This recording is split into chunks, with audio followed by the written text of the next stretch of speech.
8। आज के चैप्टर का क्या नाम है? God sees the truth but weights. आज हम इस चैप्टर में पढ़ेंगे कि किस तरीके से भगवान जो है वो सब जानते हैं, वो वेट करते हैं कि जो आपके एक्शंस हैं, जो आपके कर्म हैं वो कैसे हैं। आपकी जो एक्शंस हैं उनके ऊपर डिपेंड करते हैं चीजें। The hero of the story is carefree young man at the beginning of the story, but further he is warned of storm clouds in his life when his wife, who was aware of the life's uncertainties, stops him to go to the fair. He doesn't listen to the wife and leaves for the fair. Let us read the story to know what happens with him.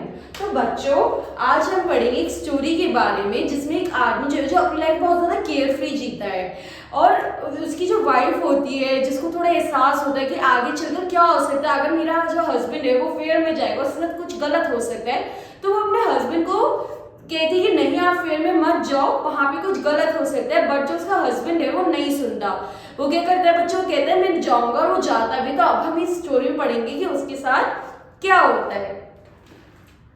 Once upon a time there lived a young merchant named Evian Mitrich Exuvinon. He had 2 shops and a house of his own in Vladimir.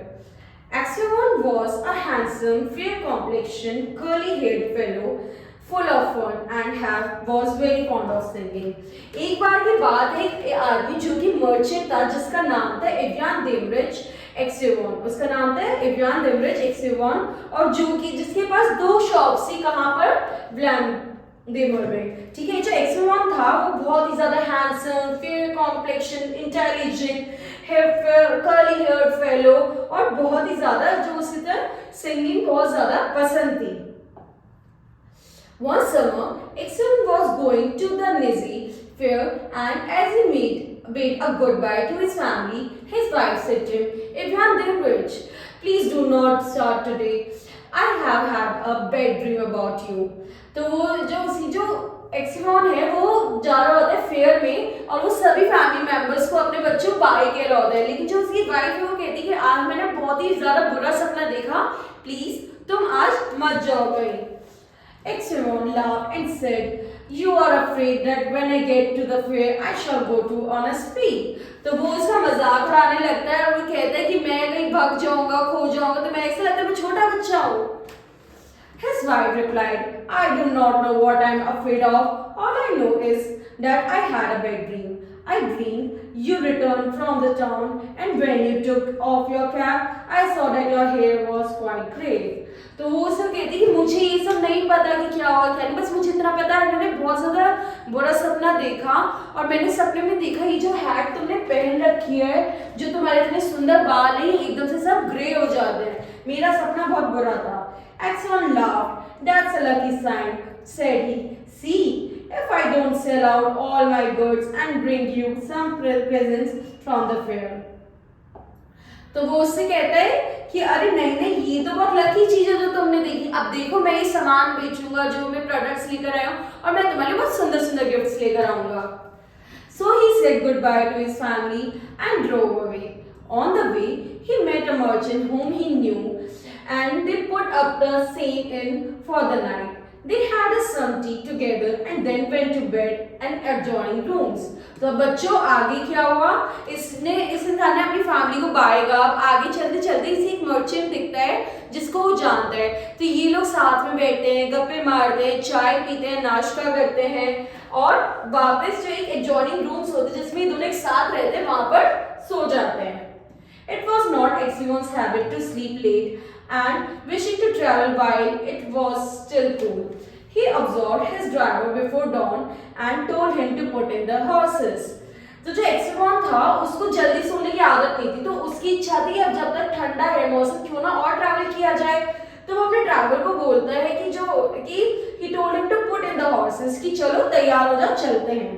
Then he made his way across the landlord of the inn who lived in the cottage. तो अब वो अपने रास्ते में अपना रास्ता start करता है, paid his bill and continued his journey. और वहां पर जहाँ पे वो ठहरा हुआ होता है वहां पे उसके पैसे देता है और अपनी जर्नी दोबारा शुरू करता है।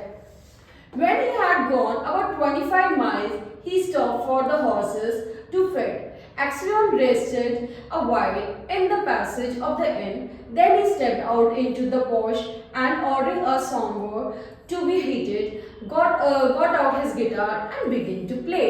तो अब क्या हुआ बच्चों, जो एक्सिलॉन था वो जब रास्ते में स्टार्ट होता है तो थोड़ी देर आगे चल के वो जो उसके हॉर्सेस होते हैं उनको खाने पिलाने के लिए वो बीच में रोक देता है और उसी के साथ साथ वो अपना गिटार निकालता है, वहां पे गाना बजाने लगता है। क्यों? क्योंकि उसे सिंगिंग का शौक था। Suddenly a courtyard drove up with tinkling bells and an official alight, followed by two soldiers. He came to Axion and began to question him, asking him who he was and where he came from. अब क्या हुआ बच्चों कि जब जो एक्सियन वो गाने बजाते, गिटार बजाते, एकदम से दो सोल्जर्स आते और उसे पकड़ लेते और पूछते तुम कौन हो, तुम कहाँ से आए हो। Axion answered him fully and said, "Won't you have some tea with me?" But the official went on across, questioning him and asking him, "Where did you spend last night? Were you alone or with a fellow merchant? Did you see the other merchant this morning? Why did you leave the inn before dawn?" तो अब वो उससे पूछते एक्सियन की तो वही तो जिसके साथ मैंने चाय पी थी, तो तुम ऐसे क्यों कर रहे हो? वो फिर भी उससे क्वेश्चंस पूछे, तुम कौन हो, तुम कहाँ से आए, जो मर्चेंट तुम्हारे साथ है तुम उसे इतनी रात को छोड़ के क्यों आ गए, तुम कहाँ जा रहे हो? तो उसके एक्सियन ने क्या जवाब दिया? Axion wondered why he was asked all these questions, but he described all he had happened and then added, "Why do you cross-question me? If I were a thief or a robber, I am traveling on a business of my own and there is no need to question me." जो एक्सियन है फिर वो उससे पूछे, लेकिन आप मुझसे इतने सारे क्वेश्चंस क्यों कर रहे हो? कुछ हुआ है क्या? आप तो मुझसे ऐसे क्वेश्चन कर रहे हो जैसे कि मैं चोर हूँ, बट मैं चोर नहीं हूँ, मैं ट्रैवलर हूँ जिसको ट्रैवल करना पसंद है। एकदम से हुआ क्या कि आप मुझसे इतने सारे क्वेश्चंस पूछ रहे हो? Then the official calling the soldier said, "I am the police officer of the district and I am questioning you because the merchant with whom you spent last night has been found with his throat cut. He must search your things." तो बच्चों क्या हुआ आगे? वो जो soldiers होते हैं वो उसे बताते हैं जिस मर्चेंट के साथ तुम कल रात सोए थे, जिसके साथ तुमने चाय पी थी, टाइम स्पेंड किया था और रात को तुम वहां से निकल गए, वो मर्चेंट मरा हुआ मिला है और उसका जो गला है वो कटा हुआ मिला है। तो अब हमें तुम्हारे से क्वेश्चंस पूछने का और तुम्हारा बैग चेक करने का पूरा अधिकार है।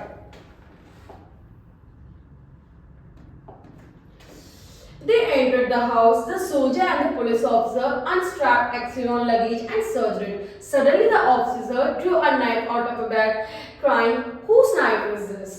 अब क्या हुआ बच्चों, जो ऑफिसर है वो एक्सियन का पूरा बैग चेक करता है और उस बैग में से एक नाइफ भी निकलता है। तो वो एक्सियन से पूछे, ये चाकू किसका है? ये चाकू तुम्हारे पास क्या कर रहा है? Axion looked and seeing a blood-stained knife taken from his bag, he was frightened. How is there blood on this knife? तो जो एक्सियन है जब वो देखता है कि उसके बैग में से चाकू निकला जिसमें खून भी लगा हुआ है, वो बहुत सारा डर जाता है और एकदम से अपने मन में सोचता है, अरे चाकू मेरे बैग में से कैसे आया और इसमें खून कैसे लगा हुआ है? Axion tried to answer but could hardly utter a word and only stammered, "I don't know, not mine." Then the police officer said, "This morning the merchant was found in a bed with his throat cut. You are the only person who could have done it. The house was locked from inside and no one else was there." तो वो police office वो जो merchant होता है वो बहुत सारा डरा हुआ होता है। पुलिस ऑफिसर बस स्टैमरिंग वॉइस में कहते हैं, मेरे को नहीं पता, मुझे नहीं पता कुछ, मेरे को नहीं पता ये मेरे पास कैसे आया है। तो पुलिस ऑफिसर उसे बताते हैं कि जो वो मर्चेंट था वो उसका गला कटा हुआ मिला है हमें और वो जो दरवाजा वो अंदर से बंद है। तो बेसिकली जब तुम वहां से निकले उस तुम्हारे जाने के बाद वहां पे कोई भी नहीं आया, तो डेट मीन्स तुमने उस सर्वेंट को, उस मर्चेंट को मारा है। Here is a blood stain in your knife and bag and your face and manner betrayed you. Tell me how you killed him and how much money did you steal? तो अब वो उससे कहता है जिस तरीके से तुम्हारा व्यवहार है, जो तुम्हारी आवाज है, जो सब कुछ है, वो मुझे बता रहा है कि तुमने ही उसका खून किया। तो अब मुझे तुम बताओ कि तुमने उसे कैसे मारा? Axion saw he had not done it, but he had not seen the merchant after they had tea together. But he had no money except 8,000 rubles of his own, and that the knife was not his. But his voice was broken, and he trembled with fear as though very guilty. अब बच्चों आगे क्या हुआ, जो एक्सिमियन है वो इतना ज्यादा डर जाता है कि वो पुलिस से बहुत ज्यादा घबराहट में जवाब दे रहा होता है कि मैंने उस सर्वेंट मर्चेंट के साथ बस चाय पी थी, उसके बाद मैं उसके पास नहीं गया, मेरे पास सिर्फ 8,000 बंडल अपने ही पैसे हैं, मेरे पास इसके अलावा कुछ नहीं। लेकिन क्योंकि वो पुलिस को बहुत डरा हुआ दिख रहा होता है, वो दिख रहा होता है कि पुलिस को कि इसने पक्का कुछ गलत किया, तो पुलिस उसी पे शक करती है। The police officer ordered the soldier to blind Exhibion and to put him into the cart. As he tried his feet together and flung him into the cart, Axel crossed himself and wept. His money and goods were taken from him, and he was sent to the nearest town and imprisoned there. Inquiries as to his character were made in Vladimir. तो आगे क्या हुआ बच्चों, अब क्योंकि police officers को बहुत डरा हुआ दिख रहा होता है, उन्हें लग रहा होता है कि पक्का इसने किया, तो वो उसे अरेस्ट कर लेते हैं, उसके हाथ पैर बांध देते हैं और उसे पुलिस वैन में ले जाते हैं। एक्सिमोन जो है वो बहुत ज्यादा डरा हुआ होता है इस बीच, लेकिन पुलिस उसे अरेस्ट करती है और उसका जो हिसाब होना होता है, जैसे कैरेक्टर के सर्टिफिकेट मिलना होता है, वो वाल्डमेर में मिलते हैं। The merchant had and other inhabitants of that town said that in former days he used to waste his time, but that he was a good man. Then the trial came on. He has charged with murdering a merchant and from Ryazan and robbing him with 20,000 rubles. अब उसकी इतनी कोशिशों के बाद भी जब बेलग्राम में उसका कैरेक्टर सर्टिफिकेट लिए जाते हैं तो वहाँ के लोग कहते हैं टाइम तो पूरा वेस्ट करता है, बट ये इंसान अच्छा है, बट उसके बाद भी आफ्टर सम टाइम उसे गिल्टी घोषित किया जाता है और उसको एक खून और 20,000 रुपीस की चोरी के लिए गिरफ्तार किया जाता है। His wife was in despair and did not know what to believe. Her children were all quite small. One was a baby at her breast, taking them all with her. She went to the town where her husband was imprisoned. At first, she was not allowed to see him, but after much begging, she obtained a permission from the officials and was taken to him. तो बच्चों आगे क्या हुआ, जब उसको सजा मिलती है और वो अरेस्ट होता है, उसकी बीवी जो है उसके बहुत छोटे बच्चे थे, एक तो ब्रेस्ट फीड कर रही होती है उसे, इतने छोटे छोटे बच्चे होते हैं उसके, वो पुलिस ऑफिसर्स के पास जाती है कि मुझे अपने पति से मिलना है। सबसे पहले तो उसे मना कर देते हैं, लेकिन उसके बाद थोड़ी देर बाद जब वो इतना ज्यादा बेग कर रही होती है अपने पति से मिलने के लिए, तो उसे मिलने की इजाजत मिलती है। When she saw her husband in prison dress and in chains imprisoned with thieves and criminals, she fell down and did not come to her senses for a long time. Then she drew her children to her and sat down near him. She told him of the things at home and asked about what had happened to him. He told her all and she asked, "What can we do now?"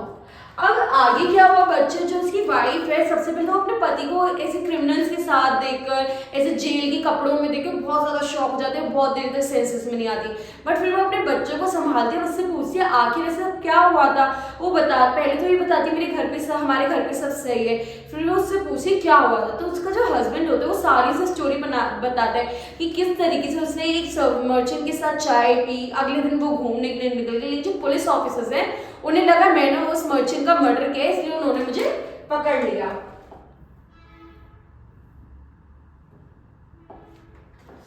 We must petition the Caesar, not let the innocent man perish. His wife told him that she had sent a petition to the Caesar, but it had not been accepted. Exxon did not reply, but only looked downcast. Then his wife said, "It was not for nothing I braided your hair and turned grey. You remember, you should not have spent that day." And passing her finger through his hair, she said, "Vanya dearest, tell your wife the truth. Was it not you who did it?" तो इतने में क्या होता है बच्चों, उसकी जो wife है वो उससे कहती है कि अब हम क्या कर सकते हैं, मैंने तुम्हारे लिए एक पिटीशन भी डाली है कोर्ट में कि मैं तुम्हारा केस को लड़ सकूं, एक इनोसेंट को सजा नहीं होनी चाहिए। वो तो वो उसे साथ साथ ये भी कहती है, तुम्हें याद है ना मैंने तुम्हें अपनी ड्रीम बताया था कि तुम्हारे बाल ग्रे हो जाते हैं, तुम्हें मेरी उसे सुननी चाहिए थी और तुम्हें वहां से नहीं निकलना चाहिए था। इतने में जितने वो जो वाइफ होती है अपने हस्बैंड से बात कर रही थी, पीछे से कोई बंदा बोलता है तो कि तुम इसे सच क्यों नहीं बता देते कि तुमने क्या किया था। So you do suspect me? Said Eximion, and hiding his face in his hand, he began to weep. Then the soldier came to say that the wife and the children must go away, and Eximion said goodbye to the family for the last time. इतने में जो Eximion होता है, जब कोई उसे भी बोल रहा होता है तुम सच क्यों नहीं बोल देते, तो Eximion कहता है तुम भी मुझ पे शक करो, और वो बहुत ज्यादा दुखी हो जाता है। इतने में जो सोल्जर्स होते हैं उसकी वाइफ को बोलते कि अब आपके जाने का टाइम हो गया, अब आप और आपके बच्चे यहाँ से चले जाइए। When they were gone, X1 recalled what had been said, and when he remembered that his wife also had suspected him, he said to himself, "It seems that only God can know the truth. It is to Him alone we must appeal, and from Him alone we can expect mercy." तो बच्चों आगे क्या जो एक्सवियन है वो सोचता है मेरे साथ ये सब क्या हो गया, अब सिर्फ एक ही तरीका है, जब मेरी वाइफ, मेरे लोग, मेरे दोस्त में कोई सोल्जर मुझ पर भरोसा नहीं कर रहा, तो एक भगवान ही है जो सच जानता, और अब एक जो एक मर्सी की उम्मीद है वो मैं भगवान से ही कर सकता, भगवान ही जो इस चीज का डिसाइड करेंगे। And X1 wrote no more petitions, give up all hope, and only pray to God. X1 was commended to the falls and sent to mines, so he was flogged without. तो अब क्या हुआ बच्चों, जो एक्सवियन था उसने कोई पिटिशंस रिहा होने की सारी उम्मीदें छोड़ दी, उसने इन एंड हार मान ली। अब बस वो भगवान से प्रे करता कि अब भगवान ये जो सब सच जानते हैं, अब वही मुझे बचाएंगे। अब आगे क्या हुआ, अब उसे माइस पे लेकर जाया जाता है। And when the wounds made by the knot were healed, he was driven to Serbia with convicts. अब उसे आगे चल के और convicts से दूसरी जगह शिफ्ट किया जाता है। For 26 years, X1 lived on as a convict in Sevilla. His hair turned white as snow and his beard grew long, then and thin and grey. All the mirth went. He stopped, he walked slowly, spoke little and never laughed, but he often played. तो बच्चों आगे क्या हुआ, ऐसे करते करते 26 साल निकल गए। जो एक्सवियन था वो जेल में रहा, उसे दूसरी जगह शिफ्ट किया, 26 साल उसने जेल में सर्व किया। उसकी जो दाढ़ी है वो बहुत बड़ी, उसकी सर जो बाल है वो बिल्कुल सफ़ेद हो गए, दाढ़ी ग्रे हो गई, वो बहुत ज़्यादा, अब वो ज़्यादा किसी से हंसी मजाक नहीं करता था, बट ठीक है कभी कभी वो खेल लेता था, बट वो बहुत ही दुखी रहने लगा था। In prison, X1 learned to make boots and earned a little money, with which he bought the lives of the saints. He read his books when there was light enough in the prison, and on Saturday Sundays in the prison church he read the lesson and sang in the chapel. Her voice was still good. तो आगे क्या हुआ बच्चों, अब उसने jail में रहते रहते बूट्स बनाने शुरू कर दिए। अब बूट्स के थ्रू वो अर्न करता था, धीरे धीरे उसने एक सेंट की लाइफ भी जी। जब भी जो जेल में प्रिजन में थोड़ी भी रोशनी आती थी वो किताबें पढ़ने लगता था। अब उसने इतनी सिंपल लाइफ कर ली थी कि वो बुक्स पढ़ता, वो गाने गाता, अभी भी इसकी आवाज में उतनी ही जान थी जितनी 26 साल पहले थी। The prison authorities liked Exvion from his meekness, and the fellow prisoners respected him. They called him grandfather and the saint. When they wanted to petition the prison authorities about anything, they always made Exvion their spokesman, and when there were quarrels among the prisoners, they came to him and things and judged the matter. तो अब क्या हुआ बच्चों, जो एक्सवियन था अब सब लोग उसे बहुत ज़्यादा इज्जत देते थे, बहुत प्यार करते थे। किसी को भी अपनी पिटीशन रखनी थी पुलिस के सामने, किसी को अपनी बात रखनी थी, वो एक्सवियन के थ्रू रखवाते थे। सब लोग उसे ग्रेट फादर में बोलते थे, और तो और सब लोग उसकी इतनी इज्जत करते थे कि जेल में कोई भी डिसीजन लेना होता था, कोई डिस्कशन होता था, तो एक्सवियन की राय ली जाती थी और उसी को ही जज करने दिया जाता था कि क्या चीज़ सही है क्या चीज़ गलत है। No news reached X1 from his home, and he did not even know if his wife and children were still alive. One day, a fresh gang of convicts came to the prison in the evening.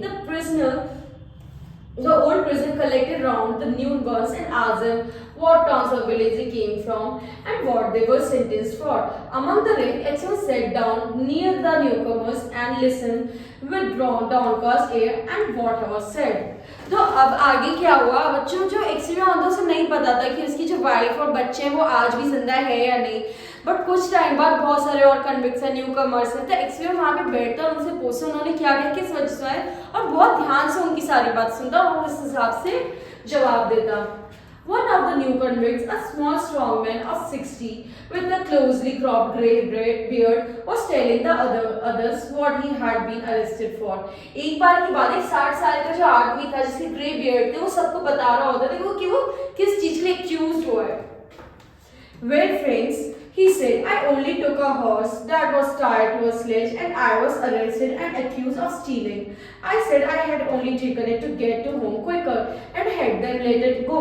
Besides, the driver was a personal friend of mine. So I said, it's all right. No said no.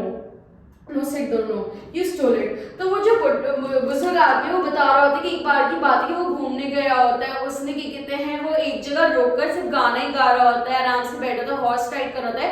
इतने में जो soldiers होते हैं वो उसे चोरी का इल्जाम लगाते हैं, कहते हैं कि नहीं तुमने चोरी। वो उसे कहता भी है कि मैंने जो छोटी सी चोरी करी है वो सिर्फ जल्दी पहुंचने के लिए करी है कि मैं अपनी डेस्टिनेशन पे पहुंचूं, बट फिर भी वो उसे कहते हैं नहीं तुमने चुराया और अब तुम्हें सजा होगी बोल के उसे ले आते हैं। But how or where I stole it, they could not say. I once really did something wrong and ought my rights to have come here long ago. But at that time I was no found out. Now I have been sent here for nothing at all. Oh, but it's a lie I'm telling you. I have been to Serbian before, but I am not still long. तो कहते हैं मैंने पहले कभी पैसे तब तो मैंने कुछ किया ही नहीं, ना तो ये बता सकते कि मैंने कब चोरी की कब नहीं करी, और उन्होंने मुझे वहां से यहाँ सर्बियन लिया है जेल में, मैंने कुछ भी नहीं करा और मैं इनोसेंट हूँ। Where are you from? Asked someone. From Vladimir. My family is also of that town. My name is Makar and they also call me Semirich. तो अब वो कहते हैं कि तुम कहाँ से हो, मेरे साथ भी ऐसा होता तो तुम मुझे भी बता, तुम कहाँ से हो। कहते हैं मैं उसी जगह से हूँ, मैं भी व्लादिमीर से। तो वो रियलाइज करते हैं कि मैं भी यहीं से हूँ, और क्या कहते हैं वो बताता है कि मेरा नाम मकर है और मुझे सब सेमियोलिच भी बुलाते हैं। Axion raised his head and said, "Tell me, Semyon, do you know anything of the merchant Axion of Vladimir? Are they still alive?" तो वो कहते हैं कि मुझे पता वहाँ पे एक एक्सिवियन नाम की जिद्दा जो व्लादिमीर में उसकी फैमिली रहती थी, क्या वो अभी भी जिंदा है? Know them? Of course I do. The Axivion are rich, although their father is in Serbia, a sinner like ourselves, it seems. As for you, granddad, how did you know here? तो कहते हैं अरे उन्हें जाना है, वो तो बहुत रिच लोग, लेकिन जो उनके फादर थे वो जेल में बंद है क्योंकि उन्होंने कोई पाप किया है पक्का। Axion did not like to speak to his misfortune. He also sighed and said, "For my sins I have been in prison these 26 years. What sins?" said Makar Singh. तो कहता है कि वो कोई जवाब नहीं दे पाता, वो बस इतना कहता है कि हाँ मैंने कुछ गलत काम करे जिस वजह से मैं यहाँ पर हूँ। तो बंदा भी पूछता है कि क्या करा है तुमने। But Axion only said, well, I must have deserved it. He would have said no more, but his companion told the newcomers how Axion came to be certain, how someone had killed a merchant and had put the knife among Axion's things, and Axion had been condemned in unjustified manner. वो तो कुछ नहीं बोलता, लेकिन जो उसके आसपास के जो लोग होते हैं वो बताते हैं कि एक्सियन किस तरीके से एक मर्डर और चोरी के इल्जाम में जेल में पहुंचा देता है और आज वो यहाँ पर है जबकि उसने कुछ भी नहीं किया था, वो एक इनोसेंट आदमी है। When Marcus Simeon heard this, he looked at Axion, slapped his own knee, and Axion, well, this is wonderful, really wonderful, but how old you have grown, granddad?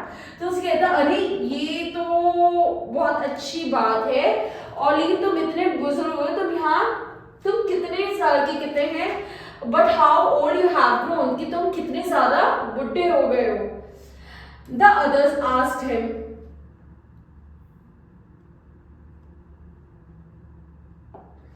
The others asked him why he was so surprised and where he had seen Axion before. But the Marcus did not reply. He said, "It's wonderful that we should meet here, lads." तो कहता है कि वो सब उससे पूछता रहे तुम इसे कैसे जानते हो। वो कहता है कि मैं इसे जानता तो नहीं, लेकिन मुझे खुशी हुई कि मैं तुम्हें यहाँ पे मिला। These words made Axion wonder whether this man knew who had killed the merchant, or he said, "Perhaps Simeon, you have heard of that affair, or maybe you have seen me before." लेकिन जो एक्सियन लोग कहते हैं या तो इसे पता है उस मर्चेंट को किसने मारा या इसने मुझे पहले बोला, ये कुछ बता क्यों नहीं रहा, तो वो उससे पूछता है। Perhaps you heard who killed the merchant, asked Axion.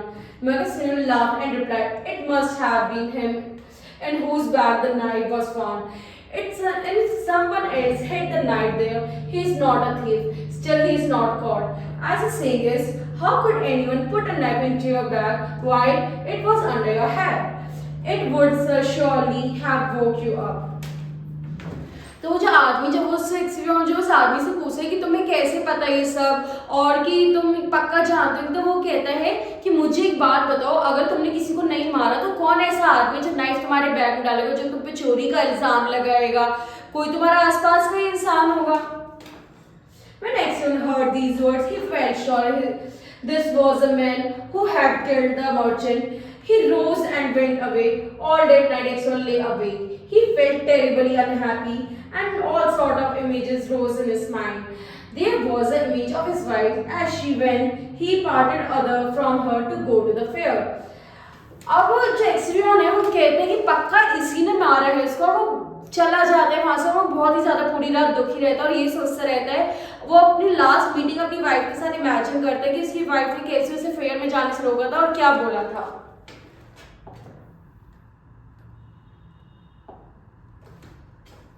He saw her as she were present, her face and her eyes rose before him. He heard her speak and laugh. Then he saw his children quite little as they were and that time. One with a little clock on another of his mother's breast, and then the other remembered himself as he used to be young and mercy. अब जो एक्सरियन है वो याद करने लगता है time पे अपनी बीवी को कि किस तरह वो हंसी मजाक करते थे, कैसे उसका जो छोटा सा जो न्यू बॉर्न बेबी था, एक बच्चा, बेसिकली वो अपनी फैमिली को याद करने लगता है, अपना वो टाइम याद करने लगता है। He remembered how he sat playing the guitar in the porch in where he was arrested, and how free from care he had been. He saw in his mind the place where he was flogged, the executioner, and the police standing around, the chains and convict, all the 26 years of his prison life, and his premature old age. The thought of it all made him so glad that he was ready to kill himself. अब बच्चों आगे क्या हुआ, जब वो ये सारी चीजें सुनते, जब उसे लगता है मैं किसी और की गलती की सजा पा रहा हूँ, तो बहुत ज्यादा दुखी हो जाता है। और जो उसकी लाइफ के जो 26 साल होते हैं वो सब उसकी आंखों के सामने आ जाते हैं। वो अपनी पूरी लाइफ इमेजिन करने लगता है और इन दिन बस ये सोचने लगता है अब मेरे मरने का टाइम आ गया, मुझे खुद को मार लेना चाहिए। And it's all that villain's doing, though thought Exvion, and his anger was so great against Makar Simeon that he longed for vengeance, even he himself should be punished for it.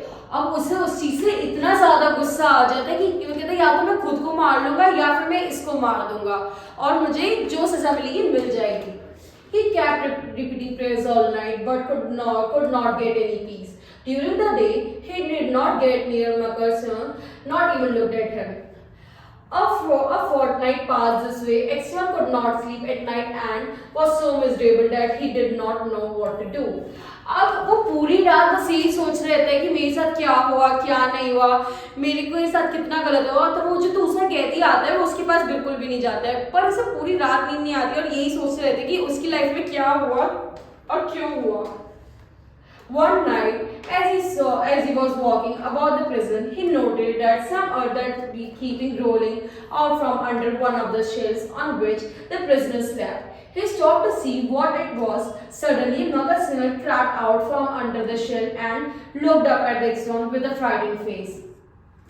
एक बार की बात है, जो एक्सवियन जब jail के चक्कर काट रहा था तो उसने एक अजीब सी चीज देखी। उसने देखा कोई चीज रोल हो रही है, कोई कहीं कुछ हिला रहा है। तो जब वो देखता है तो वो देखता वो वही न्यू प्रिजनर था जो अभी आया था, सेमेमिच, और वो उसे देख के बहुत ज्यादा डर जाता है एक्सवियन को देखकर। Exvion tried to pass without looking at him, but Maga seized his hand and told him that he had dug a hole under the wall, getting rid of the earth by putting it into his high boots and emptying it out every day on the road when the prisoners were driving to their work. तो वो जो सुनचन है वो उसे कहते हैं कि मैं गड्ढा बना रहा हूँ इसके अंदर, किस किस तरीके से मैंने ये गड्ढा बनाया है, और वो कहता है कि अब हम यहाँ से निकल सकते हैं। Just keep quiet, old man, and you shall get out too.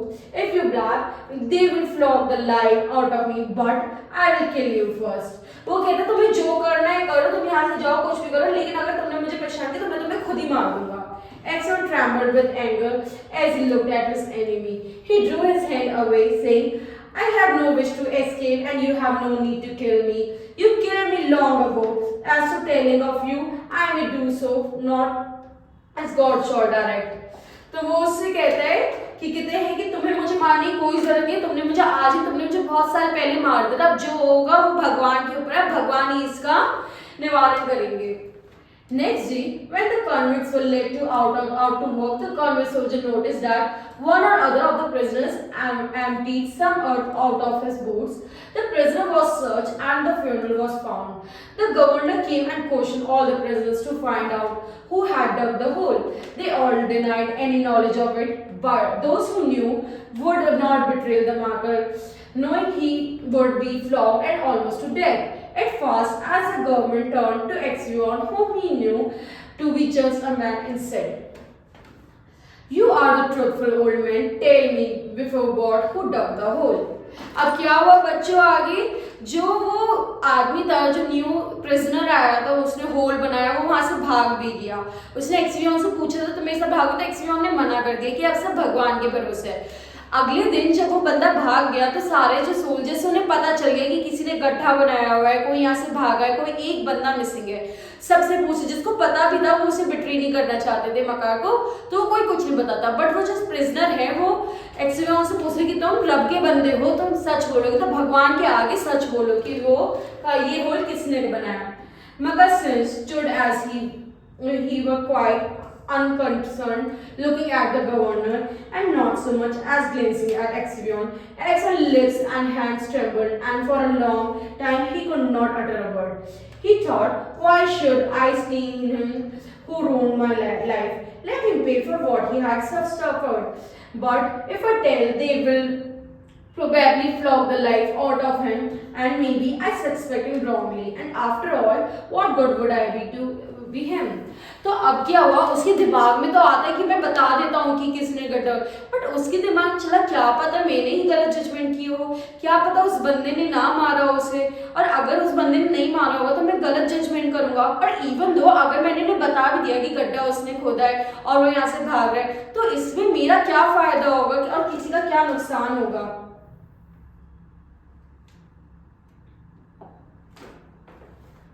Well, old man, repeat the governor. Tell me the truth. Who has been digging under the wall? Exxon glanced at Makar Sivanchi and said, I cannot say, Your Honor. It is not God's will that I should tell. Do what you like with me. I am at your hands. However, must the government try, Exxon would say no more, and so the matter to be left. तो वो उस बंदे की तरफ देखते हुए बोलता है कि नहीं, मैं नहीं बताऊंगा आपको, आप कुछ भी करो, आप मेरे को मारो पीटो कुछ भी करो, मैं उस बंदे का नाम बताऊंगा। सोल्जर्स ने बहुत कोशिश की कि वो उसके मुंह से निकलवा सके किसने मारा, बट वो नहीं निकलवा पाते और आगे चलकर कि कहते हैं ये मैटर खत्म हो जाता है। That night, when Exeon was lying on his bed and just beginning to doze, someone came quietly and sat down on his bed. He peeped through the darkness and recognized the marker. अब क्या हुआ, एक रात जब वो ये सब चीजें मैटर खत्म हो गया और बच्चों को रात में सो रहा था, एकदम से उसके डोर पे कोई नॉक करता है और उससे पूछता है कि और वो जब देखता है तो उसे रिकॉग्नाइज करता है कि मार्कर खड़ा हुआ है बाहर। What more do you want of me? asked Exeon. Why have you come here? Marcus was silent. So Exeon sat up and said, What do you want? Go away or I will call the guard. तो एक्सियन से पूछा तुम्हें मेरी जिंदगी से और क्या चाहिए, प्लीज यहाँ से चले जाओ, अगर तुम यहाँ से नहीं गए तो मैं गार्ड को बुला दूंगा और तुम्हें यहाँ से हटवा दूंगा। Marcus Simeonchi bent close over the Exeon and whispered, Evyan Devich, forgive me. What for? asked Evyan. तो वो उससे माफी मांगते हैं और कहते हैं कि मुझे माफ कर दो। तो एक्सियन ने पूछे किस चीज के मैं तुम्हें माफ करूँ? It was I who killed the merchant and hid the knife among your things. I meant to kill you too, but I heard a noise outside, so I hid the knife in your bag and escaped out of the window. तो वो आदमी उससे कहते हैं मैं ही हूँ जिसने उस मर्चेंट को मारा था और मैं तुम्हें भी मारना चाहता था, बट एकदम से मुझे बाहर से आवाज आई और मैंने वो जो नाइफ है वो तुम्हारे बैग में डाल दिया। Exeon was silent and did not know what to say. Mother Simeon slid off the bed and shelf and knelt upon the ground. Ivan the Rich said, He forgive me. For the love of God, please forgive me. I will confess that it was me who killed the merchant, and you will be released and can go to your home. तो उससे कहते हैं please please please मुझे माफ कर दो, मैं ही हूँ जिसने उस बंदे को मारा था, अगर तुम कहोगे तो मैं सबके सामने एक्सेप्ट भी कर लूंगा, तुम्हें रिहाई मिल जाएगी, प्लीज मुझे माफ कर दो। It is easy for you to talk, said Exeon, but I have suffered suffered for you these 26 years. Where could I go now? My wife is dead. My children have forgotten me. I have nowhere to go. तो एक्सिवियन उससे कहता है कि अब जब मेरी जिंदगी के 26 साल वेस्ट हो चुके हैं, मेरी जो वाइफ है वो मर चुकी है, जो मेरे बच्चे हैं वो मुझे भूल चुके हैं, अब मैं यहाँ होकर क्या करूंगा? अब मैं जो तुम्हारी जिंदगी की सारी पनिशमेंट जो मैंने भुगती है उसका क्या होगा? Mika's courage did not rise. You but beat his head on the floor. If I am damaged, forgive me, he cried. When they flogged me, with the note, it was not so hard to bear as it is to see you now. Yet you had pity on me. You did not tell, but Christ's sake, forgive me, wretch that I am. And he began to sob. तो वो बहुत ज़्यादा रोने लगता है। वो कहते हैं प्लीज़ मुझे माफ़ कर दो, मैंने तुम्हारे साथ इतना कुछ करा, इतना गलत करा, तुम्हें पता था कि मैंने वो सब करा, फिर भी तुमने मुझे बचाया, प्लीज़ मुझे माफ़ कर दो। वो बहुत ज़्यादा रोने लगता है। When Exvion heard him sobbing, he too began to weep. God will forgive you, said he. Maybe I am 100 times worse than you. He had desired to leave the prison, but only hope for his end to come.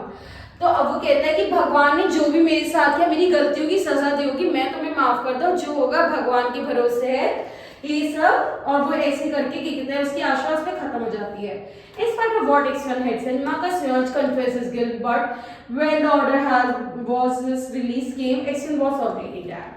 तो अब क्या होता है, जो एक्सिवियन होता है वो उस मकर से बोलता है कि मुझे अब किसी चीज़ की जरूरत नहीं, अब सब भगवान को छोड़ दो, मैं अपनी सारी सजा भुगत चुका हूँ। लेकिन मकर फिर भी जाकर कन्फेस करता है कि मैंने उस मर्चेंट को मारा था ऑल, बट जब तक उसकी रिलीज का टाइम आता है एक्सिवियन की वहीं पे जेल में डेथ हो चुकी होती है। तो अब इसमें क्या हुआ बच्चों कि हमें जो दूसरे की जब उसे सजा मिली तो उसने भगवान के भरोसे सब छोड़ा था। तो भगवान ने इन द एंड कि कहते हैं सब जानते हुए शांत है, किसी कुछ वो नहीं करा, और इन द एंड एक्सिवियन को की डेथ हो गई। और जो वो मर्चेंट था जो जिसने ये सब किया होता है मकर, उसको भी इन द एंड सजा मिलती है। ठीक है बच्चों, अब हम अगला चैप्टर नेक्स्ट क्लास में पढ़ेंगे। Thank you.